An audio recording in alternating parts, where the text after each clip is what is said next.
Regarding this fuel rail, I would just say what happened to me with it. As I had it off the engine, I had it separated in storage in the boot of the car for a while, and I thought I was looking after it, but it must have got bumped. And what I would suggest that anyone does when they've taken this component off is put it separate somewhere really safe where it can't get bumped. And when you go to install your your fuel rail, just use your spacers alone. Don't try to do the injectors at the same time.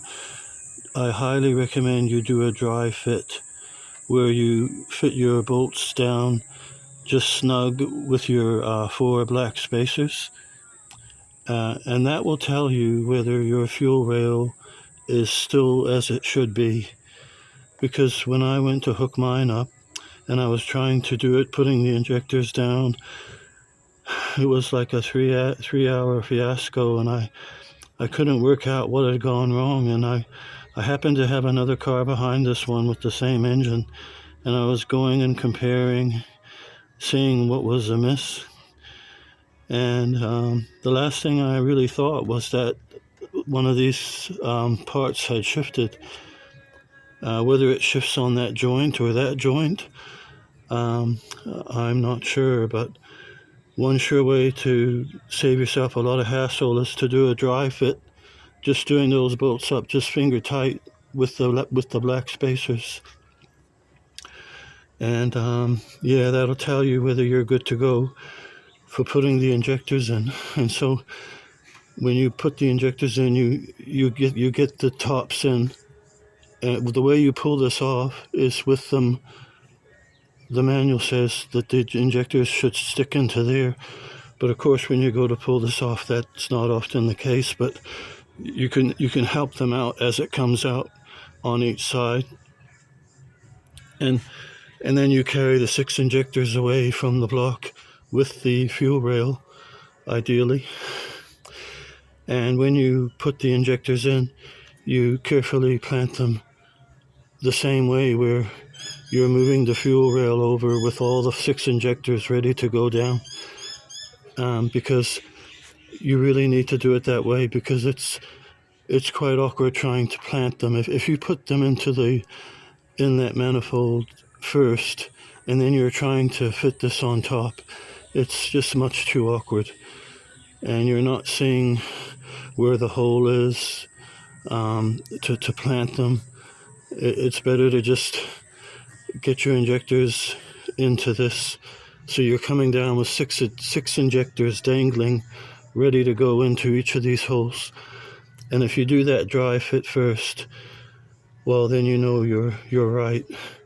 And what happened to me to solve the problem, I put what bolts I could in first. I managed to get these 3 bolts to thread, and this bolt was just out. It was out here, like, and I was about ready to buy another second-hand one. I was just so frustrated as to why it wouldn't go on, and I just pushed here, and something moved, and it went back into place. So that might save another inexperienced person like myself a lot of hassle. Do a dry fit first before you mess around with the injectors. And the other thing to note as well, is that this fuel rail and the injectors does not have to be removed. If you were happy with your injectors and you just needed to get below this inlet manifold for the NOx sensors or for the water inlet housing or some other reason, and you're happy with your injectors, you can just leave them all on. You just unclip your electricals and you can undo the inlet manifold. You could leave your injectors and your fuel rail, and then you just have to undo your quick disconnect. I'm assuming they're all like that. You just got to find a tool to depress on both sides, or hopefully you have the correct tool, but I always end up just making something that will work. Yeah, so that's what I wanted to say about that. Now, I did these up to 15 Newton meters. I think my manual said 14.9. I just did 15. I mean the inlet manifold ones here. And the feel of it was I wouldn't want to do more than 15. And I thought I would do the 4 bolts on that up to 16, thinking that, an extra one would be for good measure, but the reality was 15 feels plenty. I didn't want to push my luck. So all those 11 in the inlet manifold, the 4 for that coolant housing, I just did 15 Newton meters as well. Now these 4 fuel rail bolts, I've got one manual for the newer car up to year 2006 that says 10 Newton meters, and the older car, 97, I think the 2002 says, I think 9.5 Newton meters. But these are plastic, and on an older car, aging car, these are plastic, and they go through a lot of heat cycling, and these threads of these bolts are going into aluminium. So I think the last time I did 8 Newton meters, and this time I stopped at 7, and I just used thread lock. I just, why risk the bother? And then of course, when you've done everything, you make sure you check for any fuel leaks. Like, I know when I pushed this, something moved to enable that bolt to go in. So I'll be looking for a fuel leak there or there. And on my line, there's a strange movement here. There it is. I don't know if you can see that. That's moving back and forth a bit. And yes, of course, anytime you've unhooked anything fuel related or done your injectors, make sure you do check for leaks afterward. And the other thing I want to say is, don't be so rushy to whack your plenum back on, because if you think ahead, or what's coming ahead, what's next, you might realize something that you still need to have that plenum out of the way, so you fix up. It might be doing your rear oxygen sensor, or I just freshly sanded that exhaust EGR pipe. It was all rusty, and so I've just put a fresh sand on that. And I needed that movement with the sanding block. If the plenum was there, it would have been a nuisance. And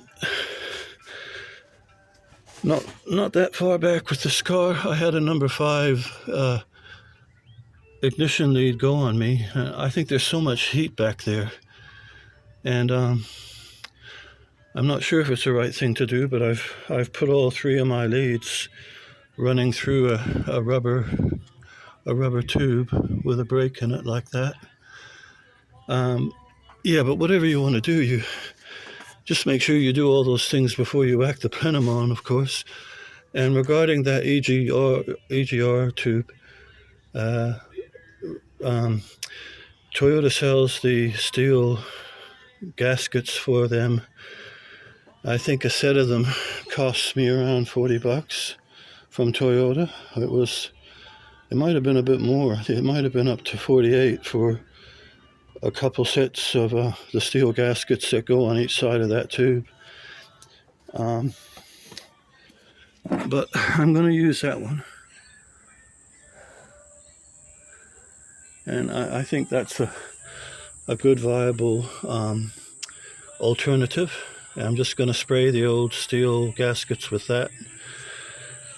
I made up oil catch cans after watching, there's a lot of YouTube videos on how to do it with PVC pipe and the PVC glue.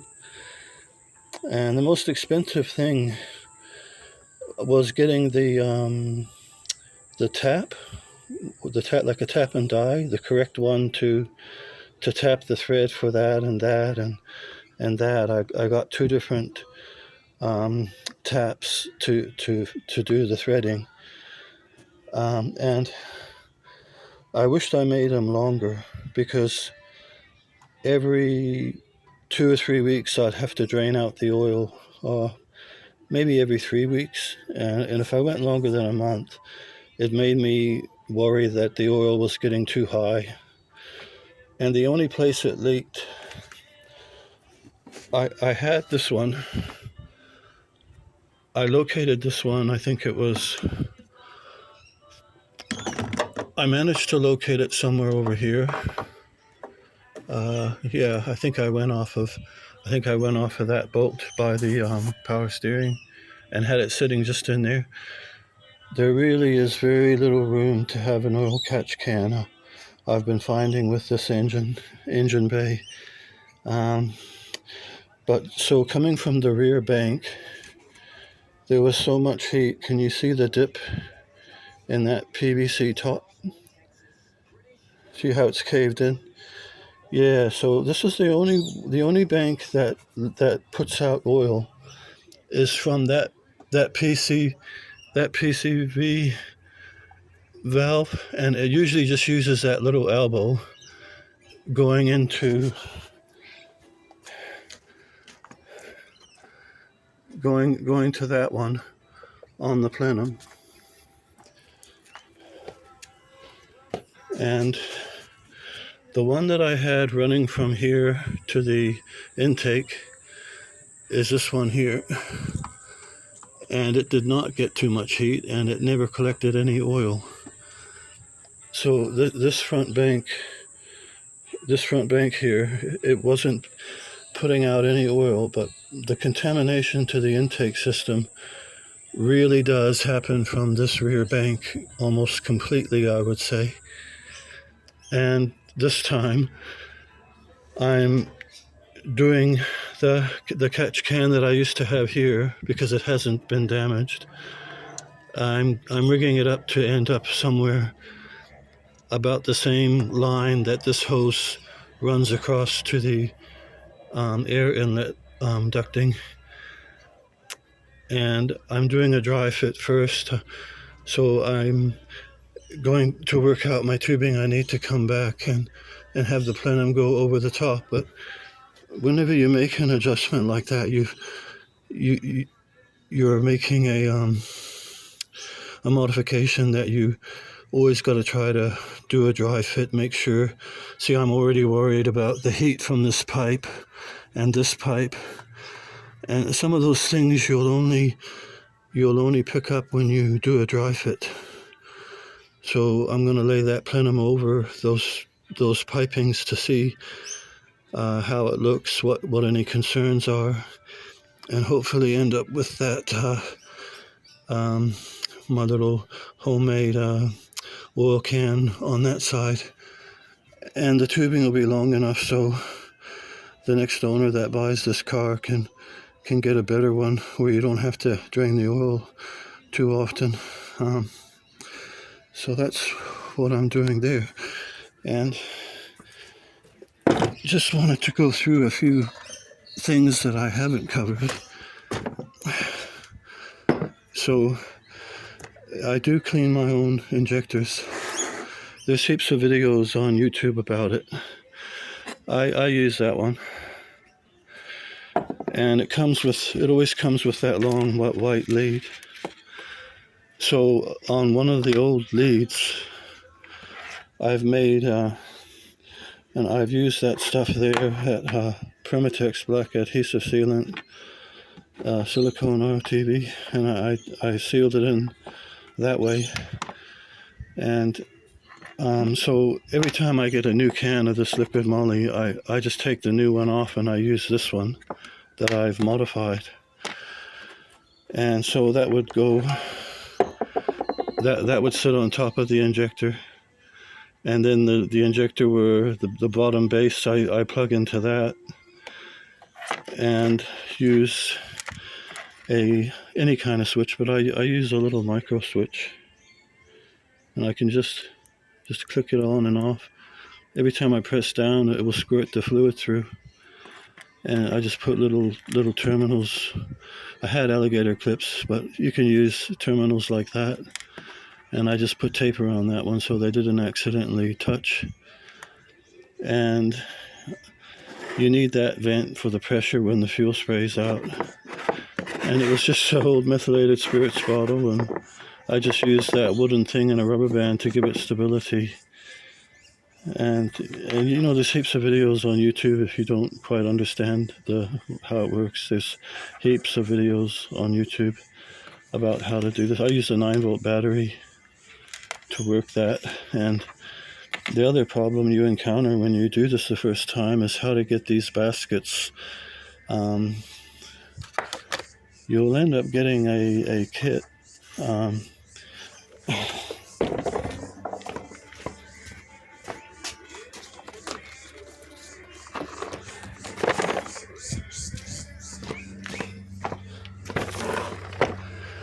You'll end up getting a kit. That's the right one for my car. And by the way, your fuel injector resistance is approximately 13.4 to 14.2 ohms when you probe between your two injector terminals with a multimeter. And so, what I was saying, yeah, so that's just basic. Anything else, you can check out other YouTube videos. But how to get these baskets out, like when you get a new kit, you'll get a basket, 2 O-rings, and 2 cushioning spacers, and you get a new basket. And like, you soon realize, how do you get these baskets out? And a lot of people, there's a special tool you can buy for them, but this is the screw I use, and that always works. I just screw it into the basket and then pull with the pliers, and they pop out. So that's enough about that. I did clean my intake ports on this engine, and I wanted to just say that I used this brush here, a bristle brush. Do not use these ones. If you're doing the intake ports, please don't use this one. It'll just break right there. I've had so many of them. When I've been doing other jobs, they just break right there. They just snap. So never use that brush to do intake ports. You need that solid looking one like that. Yeah, you need that one. At times I did use a toothbrush when I just make sure that it, you know, you test it for yourself. Make sure that this in no way is going to break, or like I just use my own judgment. Use your own judgment if you use a toothbrush, because you certainly don't want anything to break in the inlet valve and then not be able to retrieve it. That's the risk. You need to make those decisions on yourself. And I have an air compressor, and I was using this because some of the valves are closed. And this product here, very good product for the money. $9 normally. On sale you can get it for $7. Some of these carby cleaners go up to $20, and I would just never do that. I can't see you needing more than what this does. And for the money, I would say that's the one. I wouldn't buy cheaper, and I wouldn't buy those $20 expensive ones. I wouldn't bother. But I must say, with this product, it is a real possible terror for your eyes. I think terror is a good word to use. If you're going to use a blowgun, I mean, no one deliberately sprays themselves, right? But accidents can happen. And I use the air blowgun to blow out my fluid that I can't reach in with my finger to get out with a towel. I would use my blowgun, like especially the ports with the valves when they're shut, and you blow it out, and all this black gunk comes out after you sprayed with that. And that's where you really need a proper face shield. This is so strong. When the droplets land on my forearm, I could feel the burn. I'd have to stop and wipe my forearm because this This is very lethal to your skin and eyes. I would just say, and that of course as well too, doing this process and doing this if you're cleaning out your intake ports, please wear eye protection. I highly recommend a full face shield type protection. That's great stuff. Really impressed with that. And that's all I wanted to say about that. And if I reckon 4 things if you're going to have a going away emergency kit that are great to have. It's that silicone tape. Bunnings in Australia sells it, and Super Cheap Auto sells it. The Super Cheap Auto one, that's this one, seems better value for the money. I think Bunnings sells it in 1 meter, and this is in 3 meters. And yeah, I was thinking duct tape, that silicone tape, duct tape, JB Weld, that 2-part where one's black, one's white, and you mix it together, that original one. And this stuff here, those are 4 great items to have in a going away toolkit. This has a temperature rating of up to 232 Celsius. It's a Permatex black adhesive sealant. It sells really mainly between $11 and $15, and I wouldn't pay more than 15 Australian for it because you can just get it cheaper elsewhere. It shouldn't be more than 15 a tube. If you buy it online, you get it down about $12 or even cheaper. But great to have. It does so many things, but it does not do gaskets for engines. It's not a gasket engine sealant.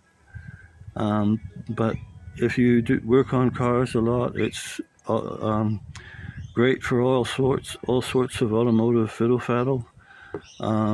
Yeah, I find I'm always using that. It's great to have. And on my intake system, as I've said before, I've been using this Permatex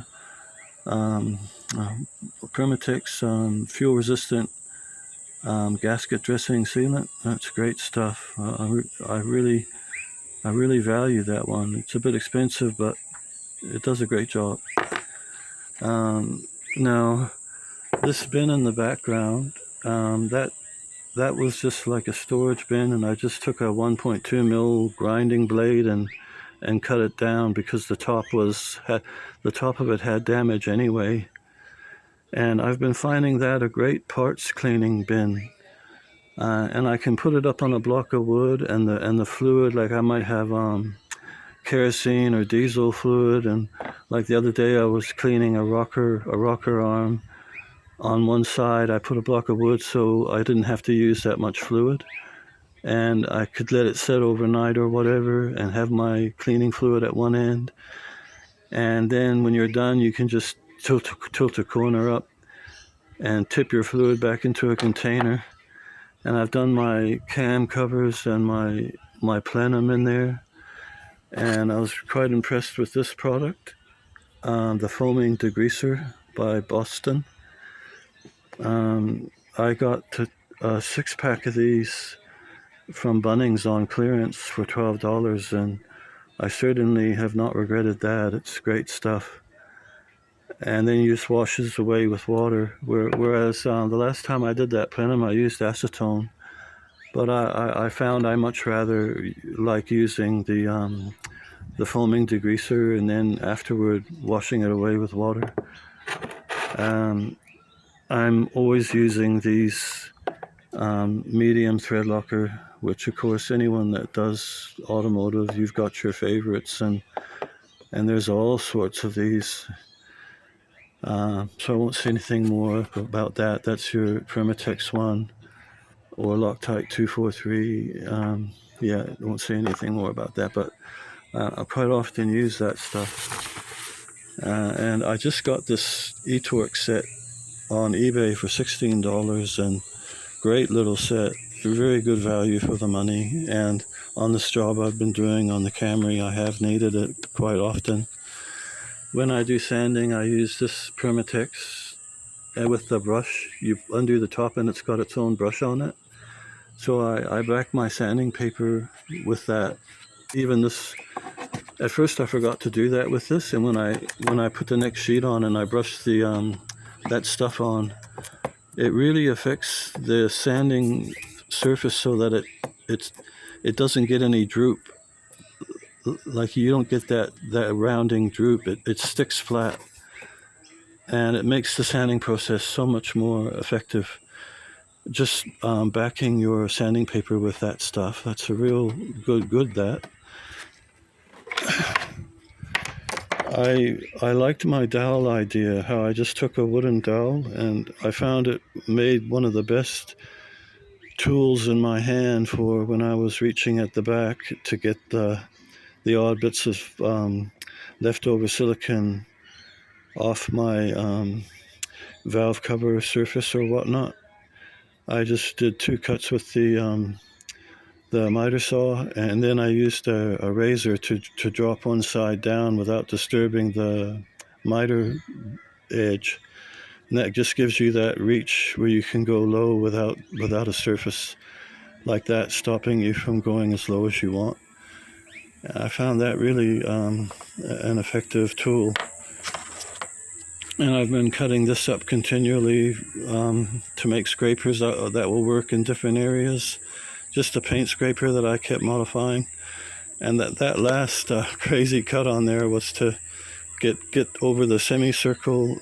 There was a bolt at the bottom of the semicircle in the cam basin, and I was, scraping that way. Well, you do whatever you do to get the job done.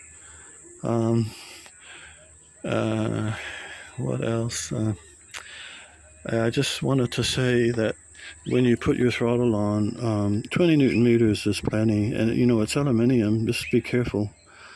I had one of my manuals actually says 30 Newton meters, and I don't believe that. I think it should be no more than 20. But you be your own judge of that. I'm certainly not doing more than 20 Newton meters on that.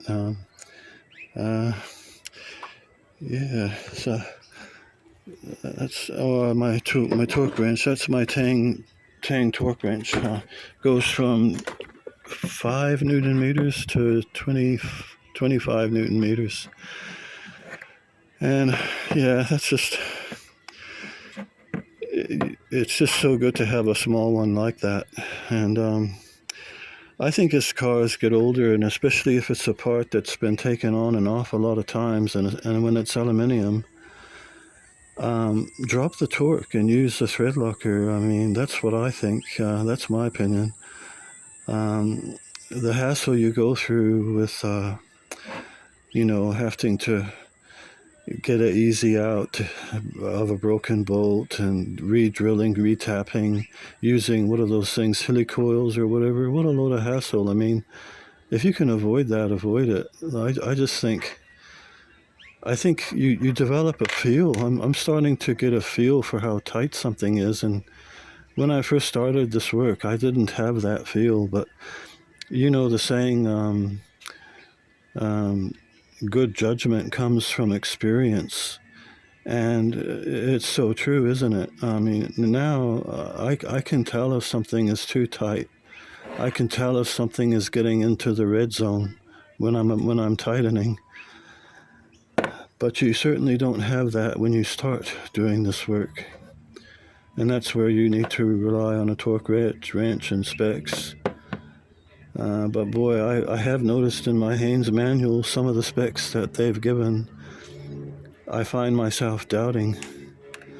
Like with these, I'm about to do the plenum, right? And that plenum spec in my manual is 43 Newton meters. Last time I did it, I stopped at 40. And this time I'm going to use thread locker, and I think I'll stop at 37 Newton meters. It's just such a lot, and you're thinking, yeah, it's aluminium, and it's just those four bolts. You got those 2 that are nuts, and then the 2 bolts that go there. And they're saying 43 Newton meters. That's quite a lot. But it is a lot of awkward weight, and that's why, of course, you need those back braces. It's a very awkward, heavy weight, and it's being vibrated by the engine. But still, I don't know. Some of those torque ratings just seem overboard, but you got to make those decisions yourself.